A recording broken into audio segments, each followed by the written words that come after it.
Welcome back to Statistics Made Simple, and I am Savita Balsang.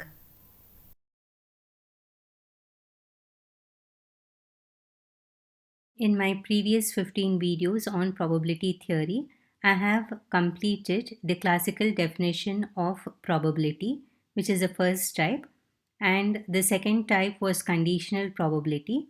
Now, in this video, I will explain what is called as the statistical, empirical, posteriori, relative frequency definition of probability. That is a third one. And the fourth type of probability, which is the axiomatic definition of probability. These last two types of probability methods, you will get only theory questions, no problems will be asked.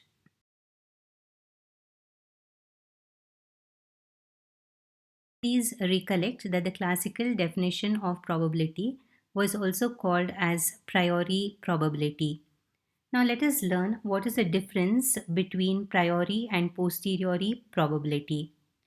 A priori probability refers to the likelihood of an event occurring when there are a finite amount of outcomes and each is equally likely to occur.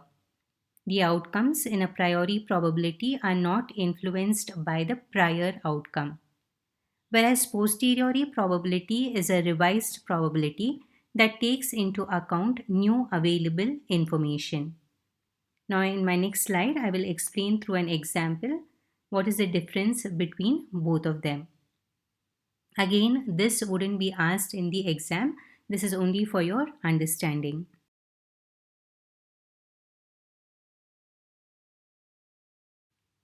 Let us consider an example. Consider two urns. Urn A has 5 black marbles and 10 red marbles, and urn B has 10 black marbles and 5 red marbles. If an urn is selected at random, the probability that urn A is chosen is 0.5. How did we get 0.5?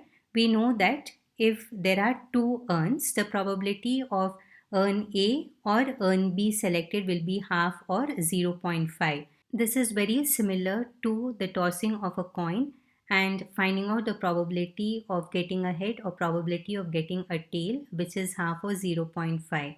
How do we get the 0.5? That is by using the formula m divided by n. So this type of probability is called as a priori probability.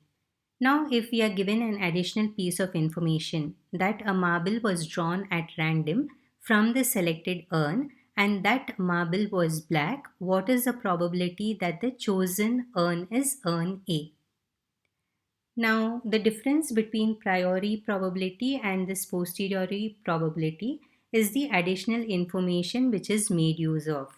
So, posteriori probability takes into account this additional information and it revises the probability downward from 0.5 to 0.3333.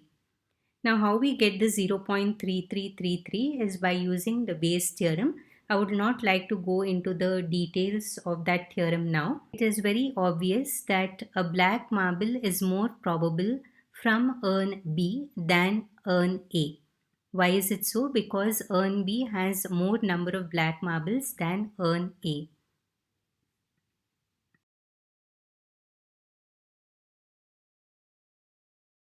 The previous two slides are not very important from the examination point of view, but from this slide, that is starting with the relative frequency, all the definitions are very important. Empirical definition of probability and axiomatic definition of probability along with the results can be asked for 2 marks. I will first define what is relative frequency.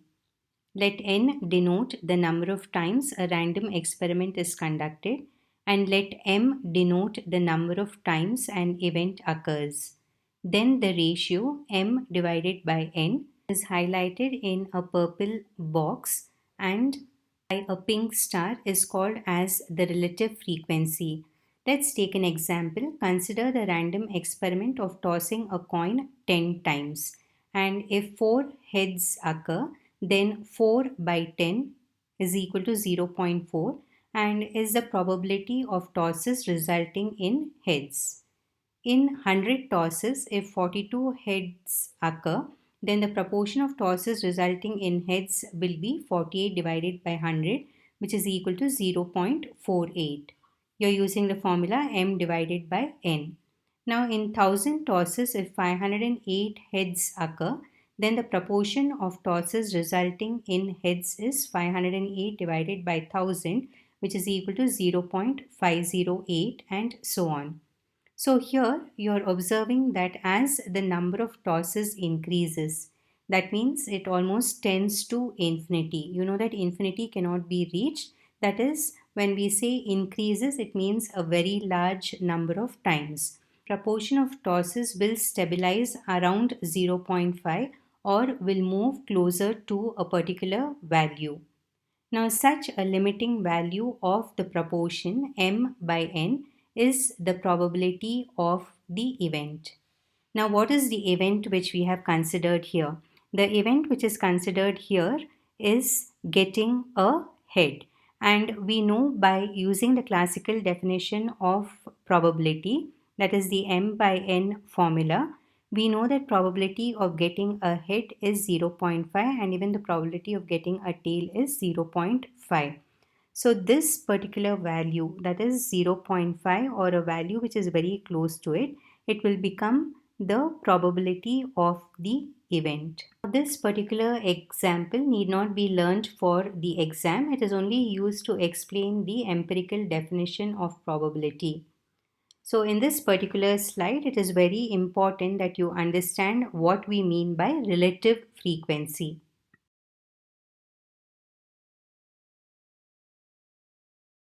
I will now explain the empirical definition which was given by von Moses, or it's also called as the statistical posteriori relative frequency definition of probability, and this is an important two marker. Let a random experiment be repeated n times, essentially under identical conditions. Let m of these repetitions result in the occurrence of an event A. Then the probability of event A is the limiting value of the ratio, and the ratio is m divided by n as n increases indefinitely.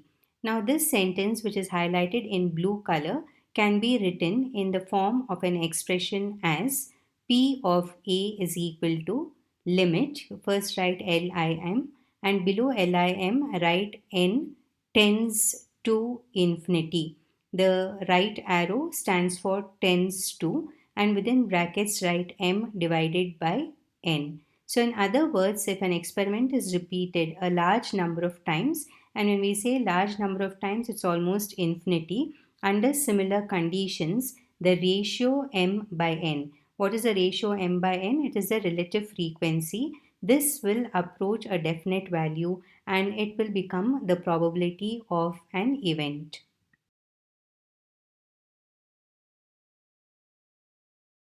I will now explain the fourth type of probability, which is the axiomatic definition of probability.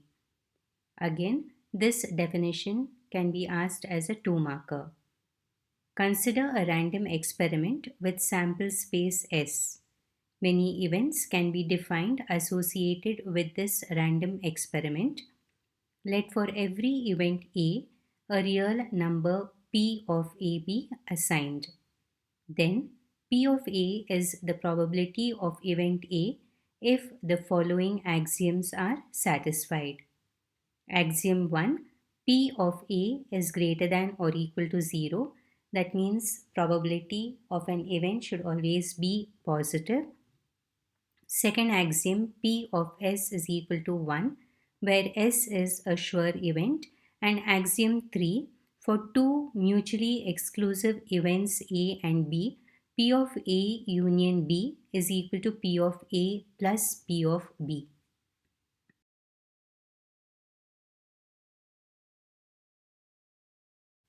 Let us now prove some of the results based on the axiomatic definition of probability. Prove that first one, P of phi is equal to 0, that is probability of a null event is 0. Second, P of S is equal to 1, that is probability of a sure event is 1. Third, 0 is less than or equal to P of A is less than or equal to 1. That is, probability of an event lies between 0 and 1. Fourth, P of A plus P of A dash is equal to 1. That is, the sum of the probability of an event and the probability of its complementary event is 1. Proof. The first subdivision, consider P of A is equal to M divided by N. Now consider P of phi. So phi is a null event, and a null event won't have any favorable outcomes. That is, M is equal to 0. So you get P of phi is equal to 0 by N.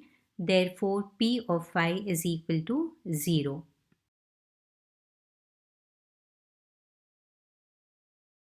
Second subdivision, consider P of A is equal to M divided by N. Now consider P of S. Now remember that S is a sure event and the sample space itself is a sure event, and the favorable outcomes in a sample space is N. So the number of favorable outcomes for the sure event S is N, that is M is equal to N. So you get P of S is equal to N divided by N. The N's in the numerator and the denominator get cancelled and you get P of S is equal to 1. Third subdivision, consider P of A is equal to M divided by N. Now the least possible value of M is 0. That is, there need not be any favorable outcome to an event. And the highest possible value of M is N. That is, all the outcomes in the sample space. So in other words, 0 is less than or equal to M is less than or equal to N, as highlighted in the inequality which is in blue color. So this means that M lies only between 0 and N. That is, the number of favorable outcomes for an event should lie only between 0 and N. Now dividing throughout by N, we get 0 by N is less than or equal to M divided by N is less than or equal to N by N. So 0 divided by N is 0. Then M by N is P of A, and the N in the numerator and N in the denominator get cancelled. Therefore, 0 is less than or equal to P of A is less than or equal to 1.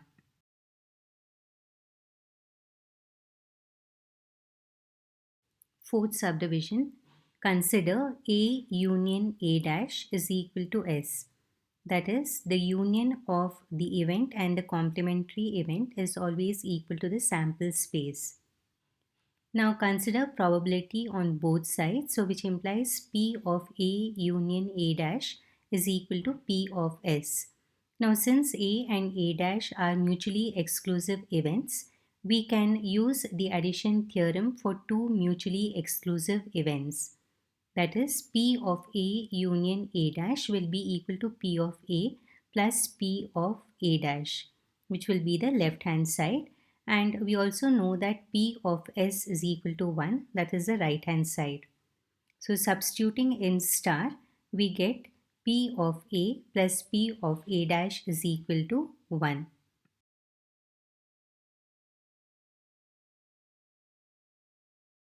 This is my final and 17th video on probability theory. There is no shortcut to statistics. Practice is the only solution to master the statistical concepts. As I always mention, continue to practice, understand the basic concepts well. Thank you all for watching and look out for my next interesting video on random variables.